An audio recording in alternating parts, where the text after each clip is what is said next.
Dear friends, Allah. 23rd May, 1844.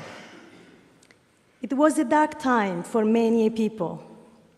Injustice, corruption, and bigotry were widespread and endemic in the fabric of society.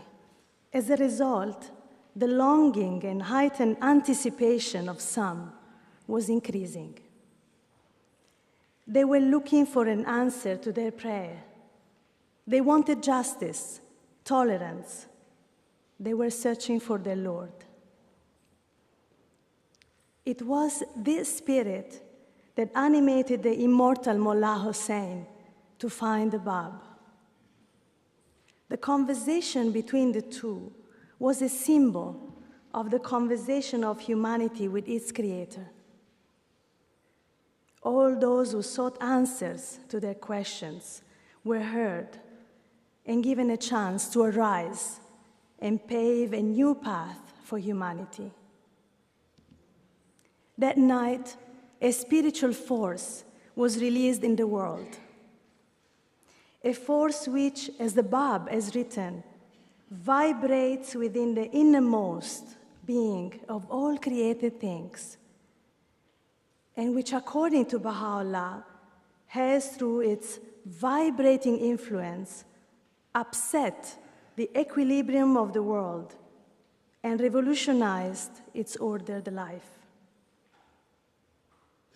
Such a force, released by almost 50 years of continuous and progressive revelation, inaugurated by the Bab, culminating in Baha'u'llah, anticipated and extolled by the entire company of the prophets of this great prophetic cycle, found in ʻAbdu'l-Bahá, the Master, its purest channel and expression.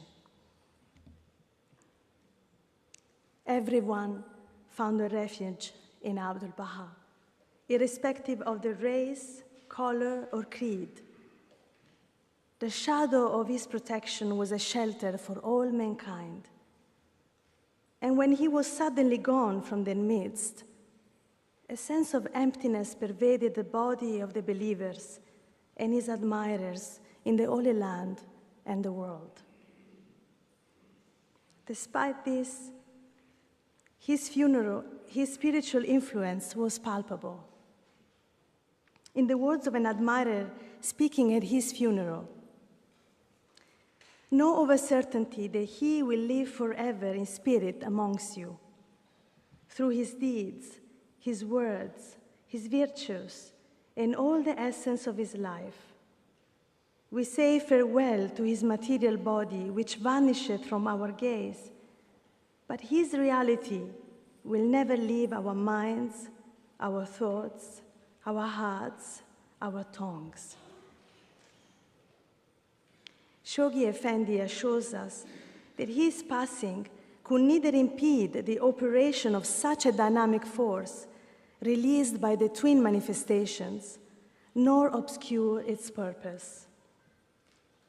But ʻAbdu'l-Bahá left a plan for the believers. They were not abandoned to their own destinies.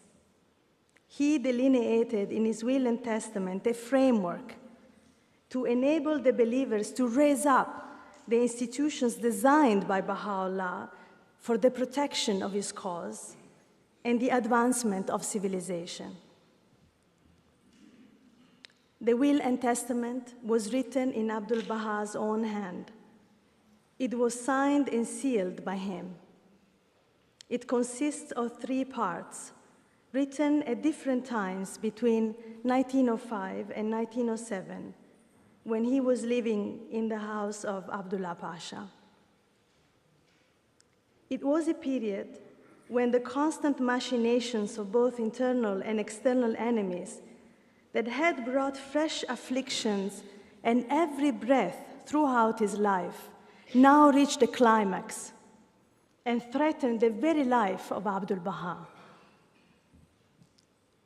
It was during these troublous times, the beloved guardian says, the most dramatic period of his ministry, when he, with inexhaustible energy marvelous serenity, and unshakable confidence, wrote the Will and Testament and addressed it to the trust of Shoghi Effendi.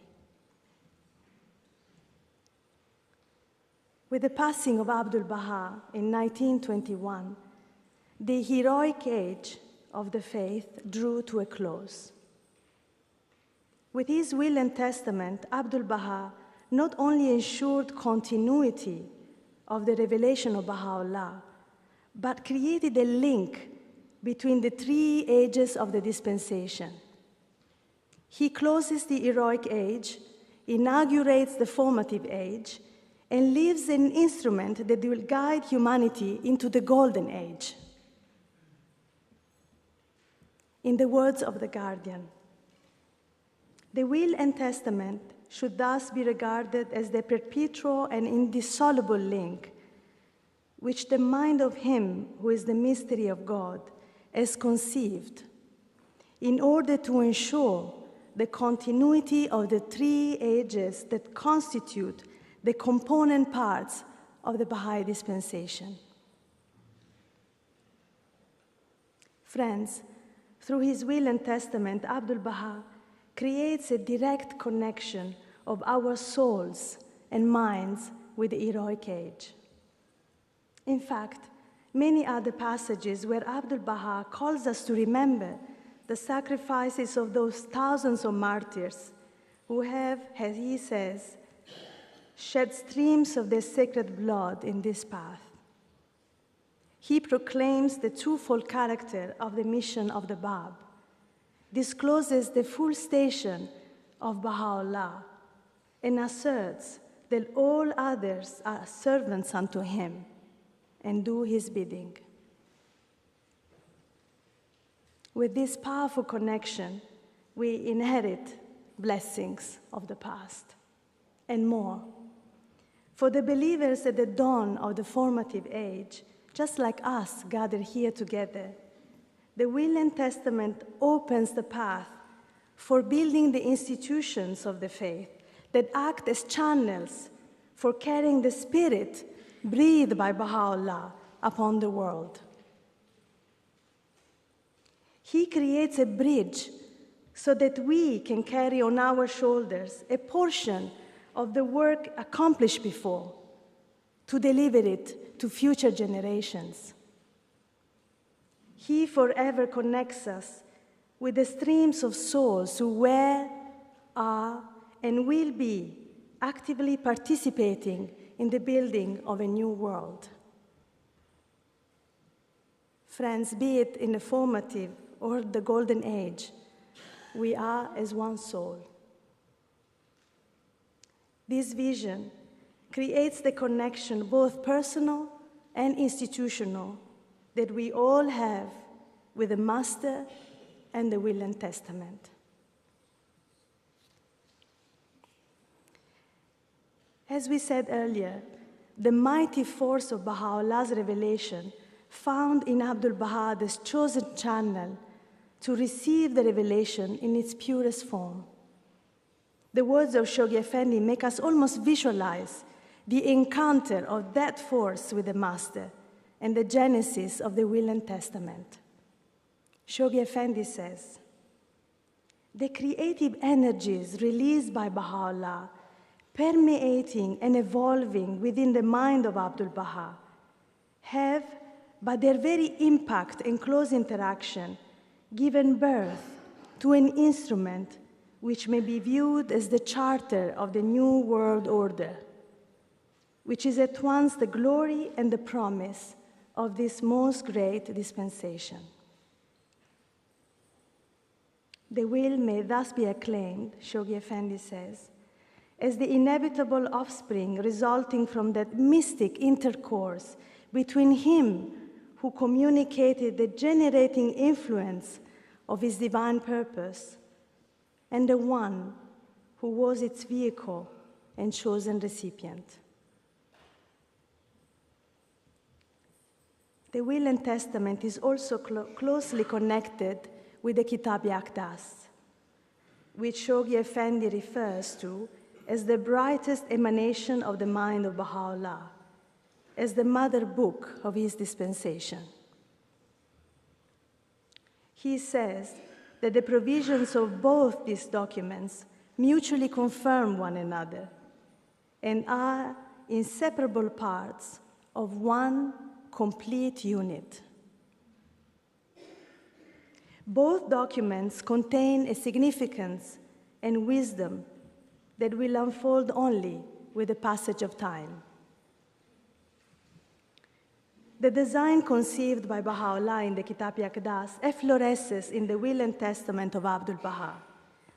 We may view ʻAbdu'l-Bahá as an architect who helped shape the institutions envisioned by Baha'u'llah in the Kitab Yaqdas, such as the international and local houses of justice, the Hands of the Cause, and the Baha'i Fund.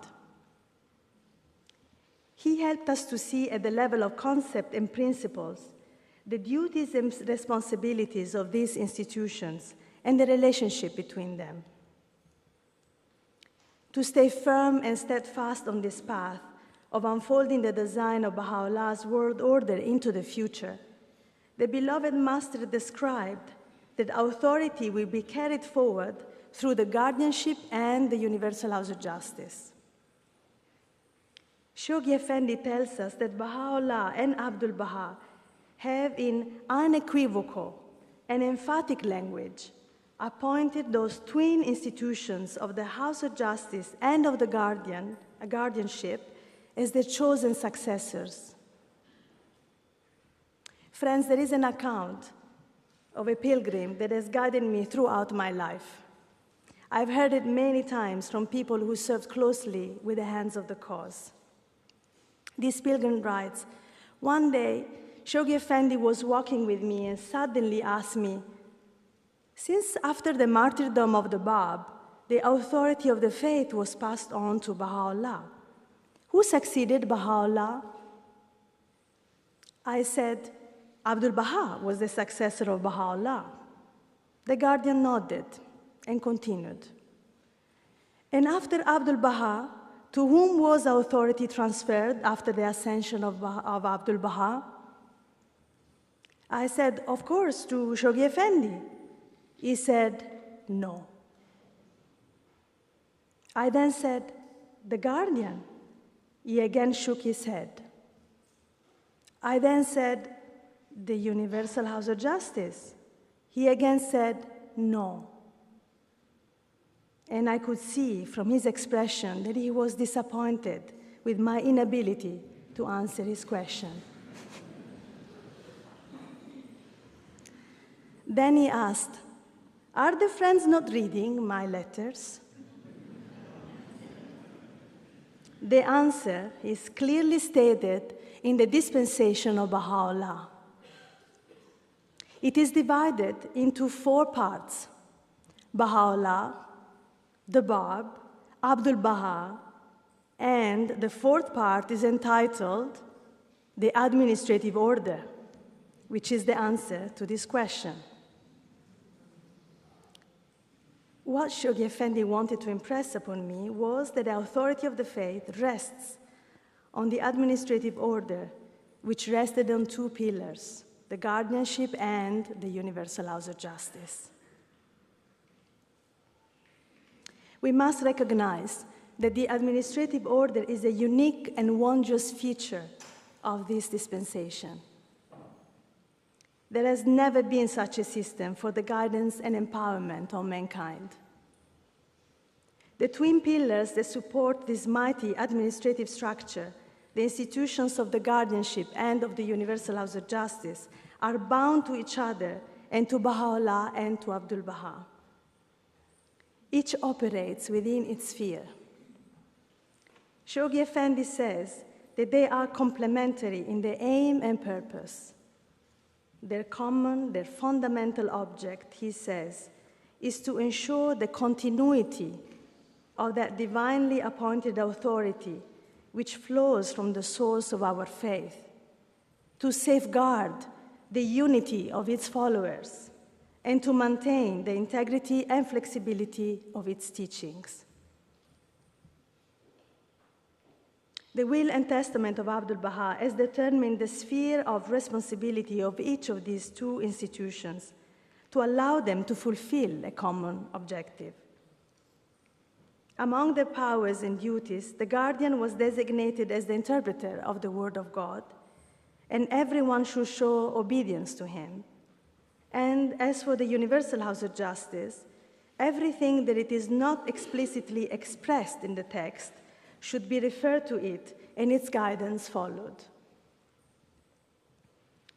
Our relationship towards these two institutions is clearly defined by Abdu'l-Bahá in the Will and Testament. Whatsoever they decide is of God. Whoso obeyeth him not, neither obeyeth them, has not obeyed God. Whoso rebelleth against him and against them, has rebelled against God. Whoso contendeth with them, has contended with God. Abdu'l-Bahá himself explains this concept during his lifetime. A believer writes, "One night, we were in the presence of Abdu'l-Bahá. He made certain remarks regarding the Universal House of Justice, which in accordance with his instructions are recorded as follows. He stated, 'Take this very moment.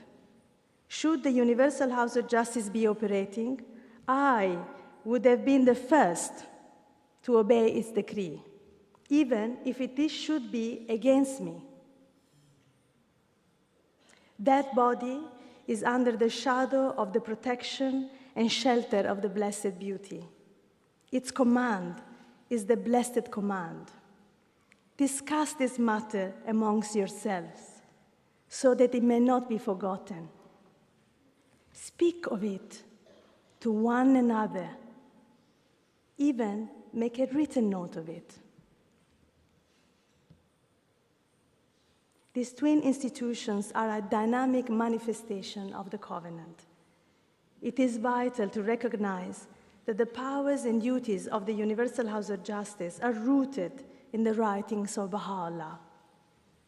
He entrusts the affairs of humanity into the hands of this institution and says, "The men of God's House of Justice have been charged with the affairs of the people. They, in truth, are the trustees of God among his servants and the daysprings of authority in this country, in his countries." In other words, in his covenant, Baha'u'llah created a permanent link between each individual, each community, and institution, and the Universal House of Justice, which can legislate and resolve any matters that are obscure, and bring unity where matters could cause differences among us. This, friends, does not mean that we cannot have our own ideas or questions or a personal interpretation of the writings. The House of Justice ensures the unity of the community and protects the cause. It is the center towards which we all must turn. In this way, division in the faith is averted. It has been entrusted by Baha'u'llah himself to do so, in order for us not to witness again the division that humanity has experienced in the past. The will explains that another vital feature is the flexibility in the decisions and laws formulated by the House of Justice, as any of them may be abrogated by a future House of Justice in response to the needs of humanity. This is in keeping with the responsibility that Baha'u'llah gave to the House of Justice to supplement and apply his laws and act in according to the needs and requirements of the time. The House of Justice, although it does not interpret, it incorporates the interpretations of the Guardian and of Abdu'l-Bahá into its consideration of every matter and provides infallible guidance about how and when these principles and teachings apply. At the same time, the revealed word of Baha'u'llah remains absolute and immutable throughout the dispensation. We must know then, friends, that the work of the House of Justice will forever benefit from the interpretation of the Guardian. So the indissoluble and permanent link between these two institutions is preserved and guaranteed, as well as the main objective to safeguard the unity of the community and to maintain the integrity and flexibility of the teachings. In this way, these twin institutions guide us through our fast-evolving society and carry humanity forward into a unified world civilization.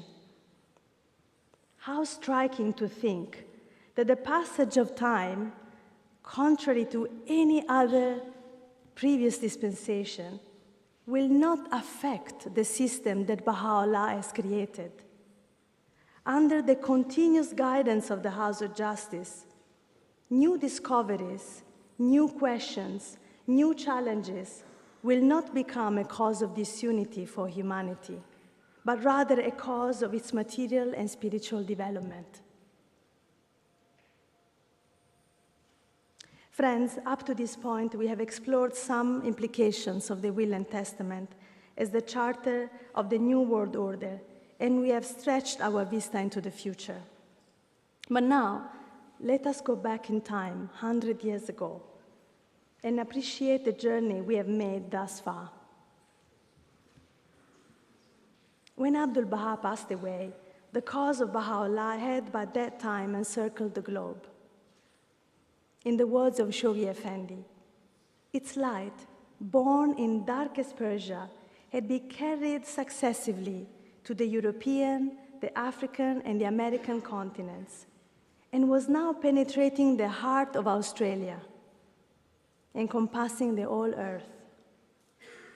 How deep a satisfaction Abdu'l-Bahá must have felt while conscious of the approaching hour of his departure, as he witnessed the first fruits of the international services of the heroes of his father's faith.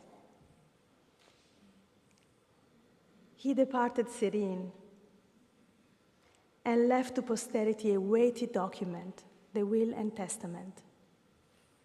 He named Shoghi Effendi to succeed him and left him with the blueprint to continue our march in the unfoldment of the world order of Baha'u'llah. Crushed by his weighty responsibilities, among Shoghi Effendi's first thoughts must have been how to advance the processes associated with the three charters of the faith that he had inherited as the head of the faith, all of which deeply interwoven with each other.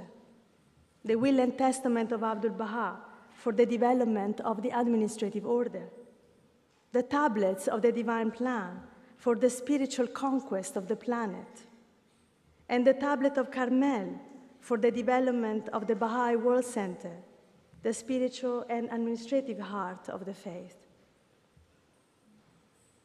If this new world order was the grand design which the mind of Baha'u'llah envisioned, and Abdu'l-Bahá was its perfect architect, then, friends, Shoghi Effendi was the master planner and builder that would bring it to life, from design to reality. We know that a first step that Shoghi Effendi considered was the establishment of the Universal House of Justice. But it was soon apparent to him that this was not timely. A sufficient number of National Assembly had to be formed first to create a foundation upon which to establish the crowning feature of the administrative order. And in terms of launching systematic teaching plans, while victories were being won in the teaching field, these were mainly achieved by outstanding individuals like Martha Ruth. The Baha'i community itself was not yet properly organized, and there was no administrative machinery through which to advance the kind of mobilization of spiritual armies envisioned by the Master in his tablets of the divine plan. Therefore, For the first 16 years of his ministry, Shoghi Effendi assisted the Baha'is of the world to gradually grasp the significance and requirements of the tablets of the divine plan. The plan was held in abeyance while the administrative order took shape, after which communities were patiently guided to conduct national plans. By 1951, it was clear that another critical feature of the administrative order, in fact, one of the provisions of the will and testament of Abdu'l-Bahá, was now necessary to support the work of national and local spiritual assemblies. The time was propitious to appoint the first contingent of leading hands of the cause and formalize the appointed arm of the administrative order. And a few years later, Shoghi Effendi created the auxiliary boards to assist the hands as deputies. In the span of only 32 years, our beloved guardian put in place all the necessary elements to launch the first global plan, a 10-year world crusade. The response of the Baha'i world was unprecedented. Hundreds of families and individuals left their homes and, like burning torches, carrying the light of Baha'u'llah, traveled and pioneered to the remotest corners of the world, many of them to places they have never been, languages that they did not speak, and cultures that they had never encountered before. During these years, the interplay between the two arms of the administrative order, through the collaboration of emerging national and local assemblies and the expanding contingents of hands of the cause, was an evident sign of the unique features of the world order of Baha'u'llah. And this was perhaps most evident when the Baha'i world unexpectedly and tragically lost its beloved guardian, the sign of God on earth, in 1957. The manner in which the hands of the cause, designated by Shoghi Effendi as the chief stewards of Baha'u'llah's embryonic world commonwealth, were able to unify the work of the growing number of national assemblies, and indeed the Baha'i world, was a further proof of the power of the covenant. The unity and close collaboration between the assemblies and the hands galvanized the entire Baha'i world. Their unshakable unity in pursuing the path laid out by the guardian was one of the finest fruits of this period and ensured the victorious conclusion of the 10 years crusade with the election of the Universal House of Justice. Following the election of the House of Justice in 1963, further signs of the uniqueness of the covenant of Baha'u'llah became evident. One of these is continuity. With the launch of the 9-year plan in 1964, the House of Justice inaugurated a series of plans that, as Shoghi Effendi foresaw, would extend over successive epochs of both the formative and the golden age. The unprecedented growth of the faith soon necessitated the further development and evolution of the administrative order. As in the absence of the guardian, it was not possible to appoint more hands of the cause, it became necessary to consider how their obligations to diffuse the divine fragrances, to edify the souls of men, to promote learning, as well as their duties in relation to the protection and propagation of the faith, would be extended into the future. Thus, the institution of the continental boards of counselors was brought into existence, leading to the establishment of the International Teaching Center, which brought to fruition the work of the hands of the cause residing in the Holy Land, one of the provisions of the will and testament of Abdu'l-Bahá. This, friends, was another victory of our faith. through the network of counselors, their deputies, the auxiliary board members, and their assistants, the duties of this institution to stimulate on each continent the expansion and consolidation of the faith, and to promote the spiritual, intellectual, and social aspects of Baha'i life was now reaching the grassroots. A system was in place through which the lessons learned in the remote spots on the globe could be now shared with the entire body of the believers and elected institutions, enriching consultation and stimulating learning. The stimulus provided by a well-coordinated interplay of relationships among international, national, and local institutions began soon to show its potentialities and release tremendous vitality at the grassroots. The faith grew in scope and influence, and a new element of Baha'i administration was established between the local and national level, again based on the provisions of the Will and Testament, the regional Baha'i councils.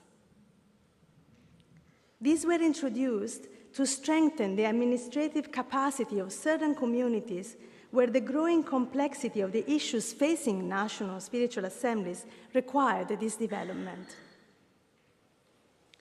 The establishment of these institutions was necessary to coordinate the work of the increasing number of local assemblies, area teaching committees, and institutes, which began forming at the grassroots in response to growth and the increased capacity of our community, and thus providing even further expansion and penetration of the faith within a population in region after region of the world.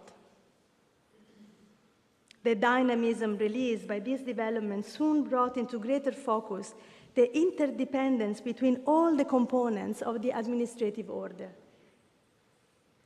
As the machinery of administration was expanding in scope, its strength and authority was blossoming concurrently. The developments of the last 25 years are too numerous to recount. In pursuing the many facets of their work of community building, social action, and involvement in the discourses of society, individuals, communities, and institutions are growing at a fast pace in their capacity to make an effective contribution to addressing the problems afflicting society. Day by day, the spirit and teachings of the faith penetrate further into the fabric of society, reaching increasing numbers of villages, neighborhoods, cities, populations, which are now served by a growing number of local institutions and agencies. Propelled by the increasing demands of growth, the House of Justice will no doubt bring into being even more institutions. One such occasion, the most recent, and in response to the tremendous advancement in the field of social action, has been the establishment of a new world-embracing institution, the Baha'i International Development Organization, in 2018.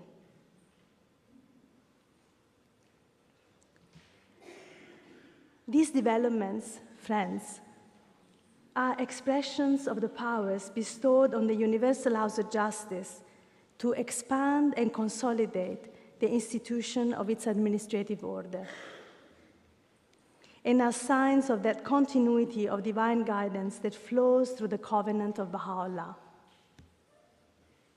But perhaps the greatest victory in the development of the administrative order has been to witness the maturity of all these institutions and the amount of love they shower on the populations they are serving. Shoghi Effendi notes, administration of the cause is to be conceived as an instrument and not an end in itself. Administrative efficiency and order should always be accompanied by an equal degree of love, of devotion, and of spiritual development. Both of them are essential and to attempt to dissociate one from the other is to deaden the body of the cause.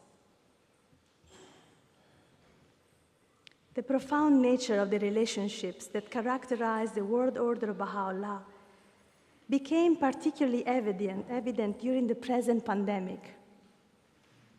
How many national assemblies and regional Baha'i councils arose and joined hands with the councillors to lead their countries and respond with agility to the needs of the population.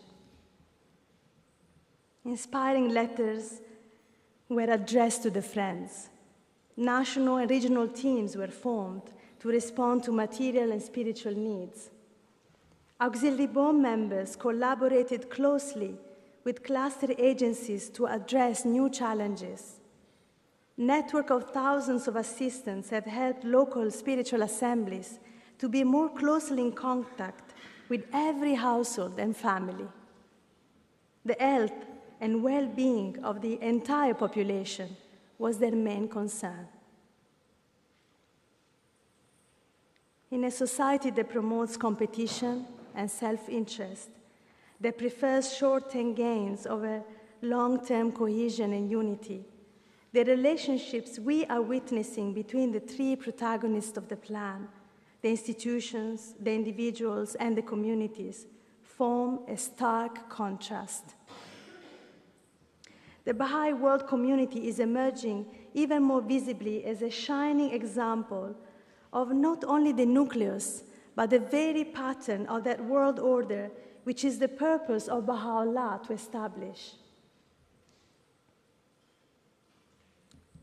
Friends, the beloved guardian said two things were necessary for a growing understanding of the world order of Baha'u'llah: the passage of time and the guidance of the Universal House of Justice. He also said, the will and testament of the Master needs at least a century of actual working before the treasures of wisdom hidden in it can be revealed.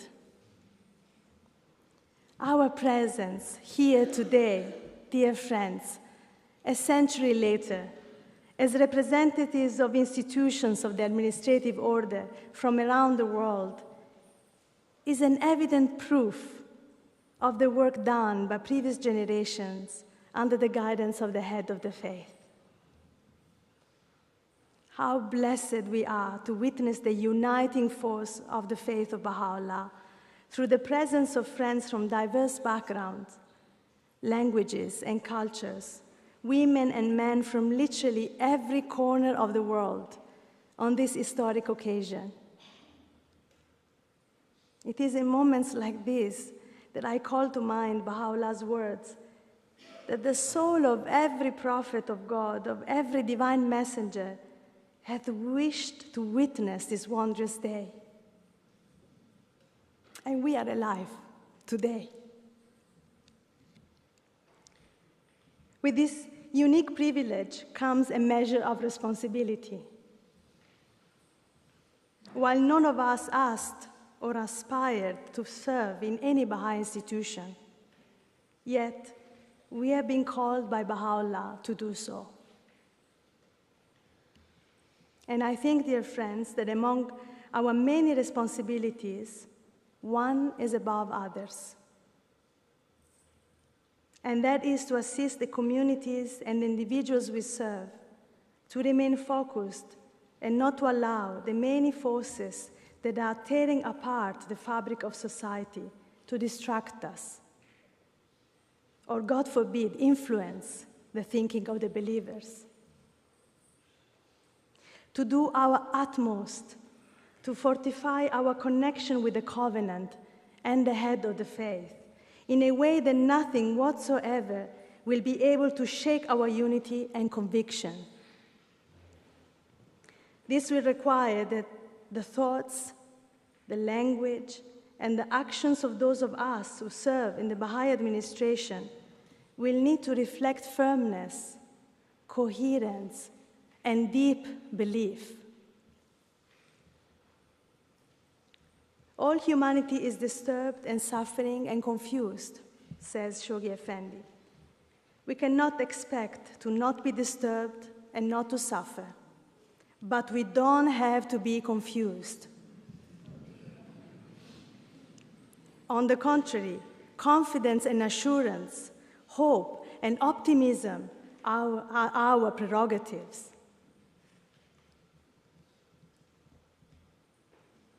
In the Will and Testament, Abdu'l-Bahá says, "In these days, the most important of all things is the guidance of the nations and peoples of the world.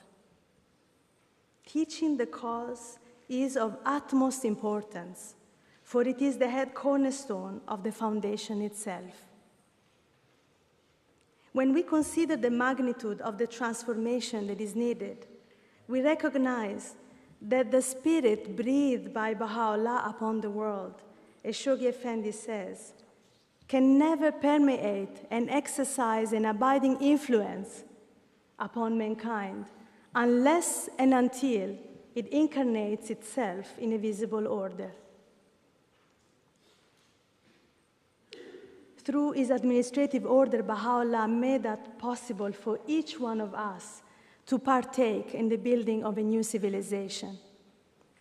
The global plans are the necessary vehicle to unlock and channel the powers inherent in each individual, community, and institutions towards the transformation of society. As the institutions of the faith gain experience, particularly in the context of their efforts to ensure that the provisions of the global plans are met,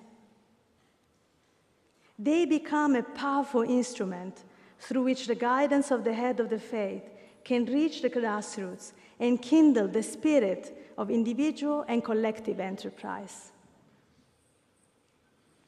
One counselor was asked, "Why are the regions in this country so advanced?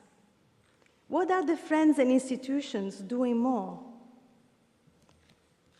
The counselor smiled and said, "They think about the faith every day. They are immersed from morning to evening in nothing else than serving the faith. They read the writings and think how to apply them. They read the guidance of the House of Justice and think how to apply it. No matter if they are at work or with their family and friends, no matter what they are doing, they think about the faith. Nothing is more important for them than pleasing Baha'u'llah. And because of this, they become like a magnet. Their life is transformed, and others follow their example. It becomes an irrepressible movement, and nothing can stop them, not even the pandemic."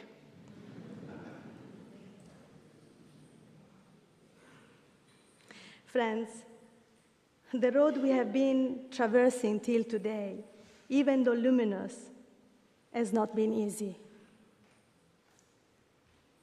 Contrary to a society that increasingly promotes passivity and apathy, we know that each step forward in the building of a new world order is hard-won. And you know that very well, no? So one of the greatest lessons that was left to us by the Will and Testament is that this faith grows and develops through a dialectic of crises and victories. The mature acceptance of this principle is part of our belief. In the Will and Testament, Abdu'l-Bahá recalls the sufferings of Baha'u'llah and his own at the hands of the members of his family. What was his aim in doing this? We must keep in mind that in his infallibility and wisdom, Abdu'l-Bahá left us a document that would not only warn and protect the community immediately after his passing, but also provide guidance for the duration of the entire dispensation. He left us a document that had to last centuries. In this sense, the deviations of his unfaithful half-brother can be seen as a lesson so that we, today, can recognize the methods of the enemies of the faith. Their arguments and pretexts may change, but the methods are always the same. They sow the seeds of doubt, creating confusion and division. But Abdu'l-Bahá left us a warning and an assurance. A warning that no matter how persistent one's attempts to undermine the head of the faith, these attempts will fail. And an assurance that the faith of Baha'u'llah and his covenant are invincible and will always prevail. My purpose, he says, is to show that it is incumbent upon the friends that are fast and firm in the covenant and testament to be ever wakeful. Watch and examine are his words. In essence, we are called to stay vigilant. Each time we are confronted by a crisis, we become stronger, and new lessons are integrated in the body of knowledge of our community. This process strengthens our immune system and prepares it to respond to future crises. We know that attacks are inevitable, and as those who would oppose our teachings become more sophisticated, they will also become more challenging. So, our body needs to stay strong to fight new maladies. Abdu'l-Bahá offers us the solution. One of the most powerful lessons in the Will and Testament is about the nature of the relationship of our soul with the covenant, of which Abdu'l-Bahá was the perfect example. This relationship is not passive. It is not static. It evolves as we strive to nourish it. In the individual, the fruit of that dynamic relationship with the covenant is selfless service and firmness. In a community is the degree of the unity and fellowship. In the institutions is the ability to fortify the connection of the believers with the head of the faith. The House of Justice says, the writings are replete with the reminders to the friends that they will be strong, united, and protected to the degree to which they are firm in the covenant, and that without this, nothing can be accomplished. Dear friends, the destiny of the faith is to infuse the planet with the spirit of the faith and to build a truly prosperous civilization. But who is going to do it? An early believer had this same question. And he writes, at the end of the visit, we accompanied Baha'u'llah to the door as he went out. At one point, he signaled to us to not accompany him further. I watched from behind his graceful stature and the majesty of his walk until he disappeared from my sight. I was so carried away, and in that state I said to myself, what a pity. If only the kings of the world could recognize him and arise to serve him, both the cause and the believers would be exalted in this day. But the following day, we attained again his presence. At one point, Baha'u'llah turned his face to me and addressed the following words to me with infinite charm and loving kindness. He said, if the kings and the rulers of the world had embraced the faith in this day, you people could never have found an entry into this exalted court. You could never have had the opportunity to attain our presence, nor could you ever have acquired the privilege of hearing the words of the Lord of mankind. Of course, the time will come when the kings and the rulers of the world will become believers, and the cause of God will be glorified outwardly.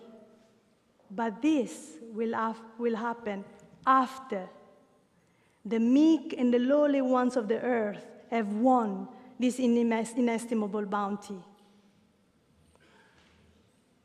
Dear friends, if you look to your left and to your right and in front of you, you will see those meek and lowly ones that have received that bounty.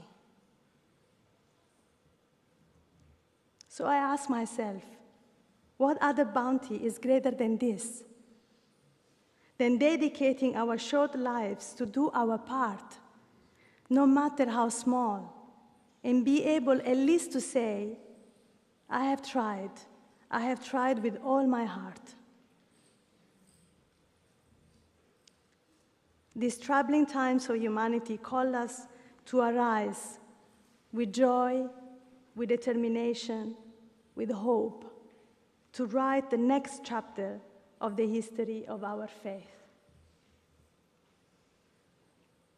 When tonight we commemorate his ascension, let us all unitedly ask Abdu'l-Bahá to make us firm in the covenant, to increase our love for him, and to give us strength to persevere in our efforts.